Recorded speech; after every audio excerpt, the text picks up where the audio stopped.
एक पति पत्नी के जोड़े को दो बच्चे हुए। दोनों ही बेटे थे। माँ बाप ने इन दोनों ही बच्चों को खूब प्यार से पाला पोसा, पढ़ाया लिखाया, बड़ा किया और इस काबिल बनाया कि यह अच्छी नौकरी कर सके, समाज में अच्छा जीवन व्यतीत कर सकें। अपने बच्चों के लिए दिनरात कड़ी मेहनत करके एक बंगले जैसा 2 मंजिला घर बना कर दिया ताकि दोनों बेटे शादी के बाद भी एक साथ लेकिन अलग अलग कमरों में रह सके ताकि आगे चलकर कभी बंटवारे का विचार न आए और इनमें लड़ाई झगड़े ना हो। दोनों बेटों को अच्छी नौकरियां लग गई। दोनों की ही शादी हो गई। बड़ा बेटा जो घर के पहले माले पर रहता था उसको एक बच्चा भी हुआ। पोते का मुंह देखकर दादा दादी बहुत खुश हुए। सब ठीक चल रहा था लेकिन थोड़े ही दिनों बाद बूढ़े पति की मौत हो गई। जब तक पति जिंदा था दोनों बेटे और बहू माँ का सम्मान किया करते थे। जैसे ही पति मर गया दोनों बेटे और बहुएं हर दिन माँ की सेवा करना तो दूर माँ को हर दिन खाना खिलाने के लिए भी राजी ना थे। दोनों बेटे और बहुओं ने मीटिंग की और तय किया कि माँ को खाना खिलाने की जिम्मेदारी बांट ली जाए, यानी कि 15 दिन बड़ा बेटा और 15 दिन छोटा बेटा माँ के खाने की जिम्मेदारी लेगा। जिन बेटों को बिना दिन रात देखें भूख ना होते हुए भी और मनचाहा खाना हमेशा खिलाने के लिए जो माँ तैयार रहती थी, अब उसी माँ को बेटों के यहाँ पर दिनों के हिसाब से खाना दिया जाता था। माँ का दिल बड़ा था। माँ को इस बात की खुशी थी कि वह जैसे भी हो अपने बेटों के साथ रह रही है और इसी खुशी के कारण बेटों के द्वारा दी गई रूखी सूखी भी उसे किसी पकवान से कम ना लगती। लेकिन दुर्भाग्य की बात तब हो जाती जब किसी महीने में 31 दिन आ जाते और उस एक दिन माँ को भूखा ही रहना पड़ता।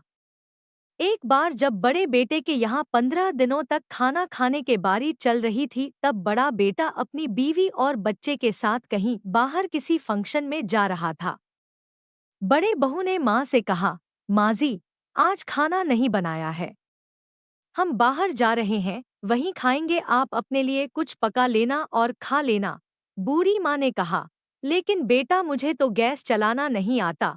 बहू ने कहा, तो फिर ऐसा कीजिए कि पास वाले मंदिर में भंडारा लगता है, आप वहीं पर जाकर खा लीजिए तो आपको गैस चलाने की जरूरत ही नहीं पड़ेगी।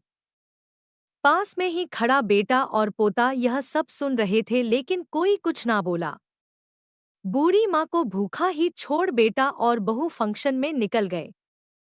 माँ को थोड़ा दुख तो हुआ लेकिन फिर अपने आप को यह सोचकर मना लिया, ठीक ही तो है, कभी कभी बहू को भी घर के काम से आराम मिलना चाहिए और भगवान का भंडारा खाने का सौभाग्य किस्मत वालों को ही तो मिलता है। माँ खुशी खुशी मंदिर में जाकर भंडारा खा आई। कुछ दिन ऐसे ही बीत गए। एक दिन बड़े बेटे को छुट्टी थी।